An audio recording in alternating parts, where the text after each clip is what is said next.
Gents, Six Figs here from YouTube. In today's video, we're going to be going over the one and only Nervos network ecosystem to charts, so let's get into this. I cannot find the transition button here. Hold on. Here we go. Welcome back to the channel, everyone. I hope you're having a wonderful day wherever you're at in the world. We are starting off today's show by looking at Coin Commit and a banger of a tweet they dropped a few days back. CKB for October 29th had almost the most lines of code dropped that day. So this is great news to see. This tells us that there is some development going on within Nervos Network. Either the devs are building something on the back end, or we're seeing some sort of infrastructure improvements, things like that. This is why I like looking at repositories like GitHub. It kind of gives you a screenshot or a snapshot of some of the activity going on behind the scenes, because let's face it, sometimes it's invisible to see for the average person like myself. We had a banger of a little clip here, and I'm going to throw the entire video at the end screen of this video. But this is a great video with Jordan Mack, David Vorick, and Matt Bitcoin. So let's watch this.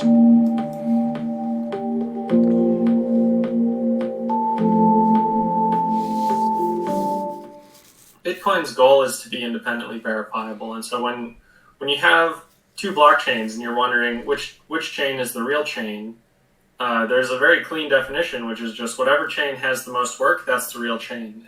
And so identifying the chain with the most work has zero trust assumptions. It's completely independently verifiable. It doesn't matter who else is on the wild, or what they're doing, or what they think, or what they say is the truth.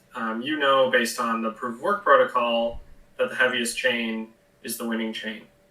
And this can be contrasted with, say, proof of stake, where actually you can have a bunch of different histories, right? If someone gives you a history and says this is the longest history, you can verify all the signatures, and you can see that that history is valid, but you can't prove that another history exists, or if one does exist, you don't know independently which history is the real history. And so when you're looking at two competing histories, you have to depend on trust and social consensus to figure out which history is the real history. So that's the first category. And I think, at least in the Bitcoin world, that's what people strive for when they talk about, making things decentralized. So what they're kind of getting at there, folks, is a survival scenario most likely, but let's just say there was some sort of need for a copy of the proof of work blockchain. So there only has to be one surviving copy of the blockchain to, bring things back online, things like that. Let's just say that there were several copies, some crypto apocalyptic happened, and we're trying to get our chains back online, and this is a bad scenario if it comes down to it.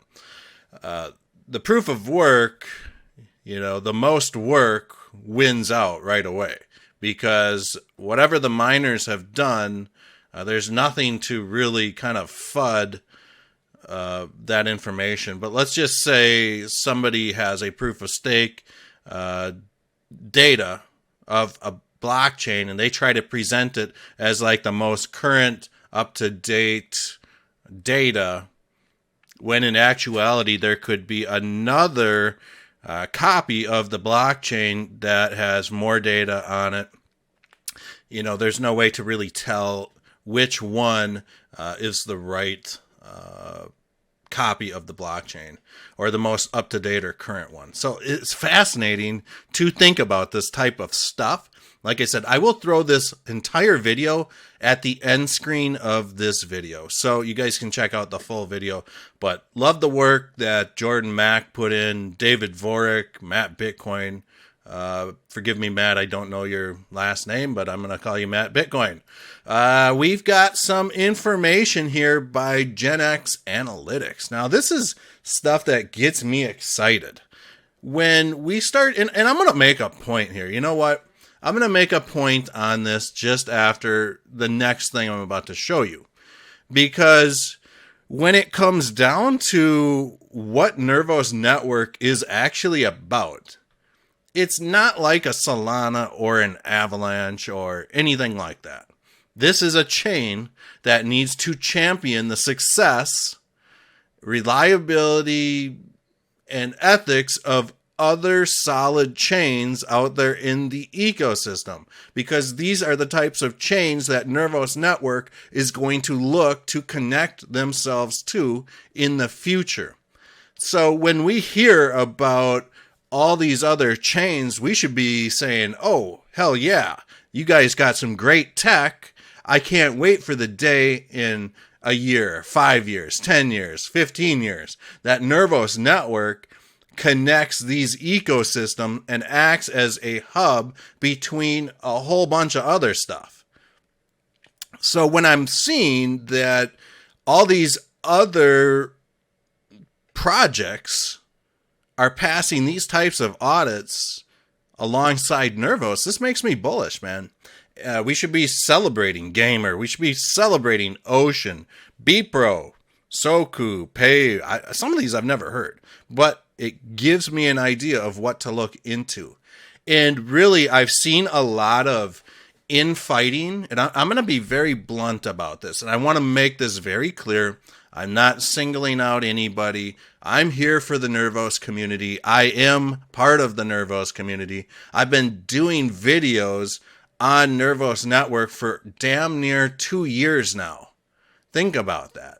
For almost 2 years, I've been sitting down, projecting to the world. I've been wearing hats in my personal life that say Nervos on them. I've been wearing t-shirts. I got bumper sticker on my truck. I've got crypto miners running, even at a loss, to help secure the network. That's how much I believe in Nervos Network. And on top of that, I'm dedicating countless hours to making these YouTube videos. So hit that like button. Show me some support. I would appreciate it. But the biggest problem I've noticed with the Nervos community is that I shouldn't say we, but a lot of people think that we are some sort of chain that is directly competing with Solana for the most best killer dApps, things like that. Sure, Nervos Network has a lot of great things to offer when it comes to hosting games. We've got Godwoke, and I mean, there's Layer 2, super secure. Layer 1 is awesome. But the fact of the matter is, they're in the business of connecting everything together, which is what makes it so unique. And from my personal experience, especially back in April, when I got to go work for Dfinity. Keep in mind that I'm still making Nervos Network videos the entire time. I applied for 2 or 3 Trailblazer positions. Didn't get selected from Nervos. I've tried to build on Nervos through the grants. Didn't get selected. None of that bothers me at all. Business is business, right? So here I am still making these videos because I truly do believe in the chain. I absolutely love who they've got working for Nervos Network. But there was a lot of people, especially in some of these Telegram groups and things like that, and people within the community that were absolutely trashing me to go work for Dfinity, when we should be celebrating all of these chains in hopes that one day Nervos can connect them all together. So I wanted to make that point, and there's a lot of reasons why I've unfollowed a lot of people in the Nervos community. And there's a lot of reasons why I left all the Telegram groups, because, to be honest with you, I was getting trashed. For all that I've done, I didn't think it's fair. Who cares if I'm working for another chain? I still love Nervos Network. So with that said, Nervos Network has released their own Telegram channel. You can find a link for this in the description or the pinned comment. Highly encourage you to go check it out. And this is called CKB Release. You can search for it at CKB_release. And this is where they are just going to drop updates on what's going on. So it's a great informational piece. There's only 44 people in here, but yeah, lots of cool stuff in here. I haven't got to go through everything that's in here, but it's super cool. So on to the charts. And I've had like a ton of people say, hey man, when are you going to do a CKB video? Like, my feed has been blowing up. It's not that I forgot. I've had some family issues going on. So my family's been pretty sick the last 2 weeks. I just haven't had the energy. I've been kind of sick. My daughter's been sick. My wife's been sick. So it's been this challenging few weeks. Things are on the up and up. So now I can try to get back to making my Nervos Network videos at least twice a week, as that's what I kind of choose or try to do in the first place. Try to dedicate at least 2 videos a week. But we are at the Nervos Network daily chart, folks. And you know, when I throw up this Fibonacci channel, this is been a great tool. And actually, I'm just gonna bring this up to this point here. It's been a great tool to really look at where price has been, where things are going, and it does appear to me. Let's just look at this on a 2-week chart. 2-week chart. I think Nervos Network is going to rebound here rather quickly, and I do think that price action is just, it's way too far away from this Ichimoku cloud. So when this thing does rebound, I do think that we are going to see a healthy retest of this 0.011409-ish level when that happens. And this is a 2-week chart, so remember that. We do have some bearish engulfing on the candles though. So we can see that. Actually, you can't see that because I need to unhide this, but you can kind of see how the body of this candle is engulfing this spinning top.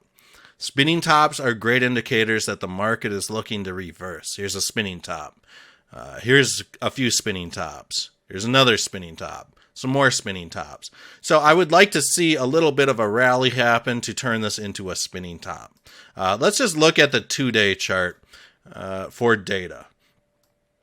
And when we look at this, and just piggybacking off what I just said, the spinning tops are great tools, or great candlesticks to really kind of look at and say, okay, maybe we might be seeing some sort of a reversal. Price action in comparison to this Ichimoku cloud, yeah, the price is too far away in my opinion. Too far away, it just is. We've got the conversion line on the Ichimoku cloud, horizontal alongside a horizontal baseline, which is this blue line. This is great. This is exactly what I like to see. And I'd like to see this little tiny red line here start to arc up, because the second it does that, we're going to see some explosive move to the upside with CKB. So I do think that if there is a chance we see CKB start flying to the upside going into December, maybe late December, we stand every chance, in my opinion, to hit at least a 0.5 cent CKB. And why this is important that this could happen, let's clear this off.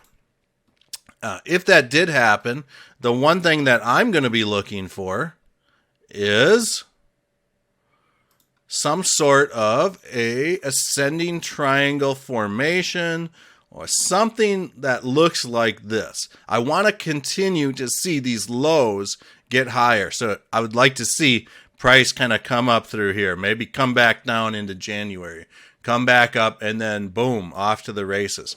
It might not happen, but it is what it is.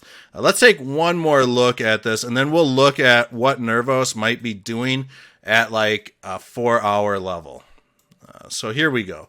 I'm kind of seeing what looks like a little tiny bit of a falling wedge, quite possibly. There is this large candle here.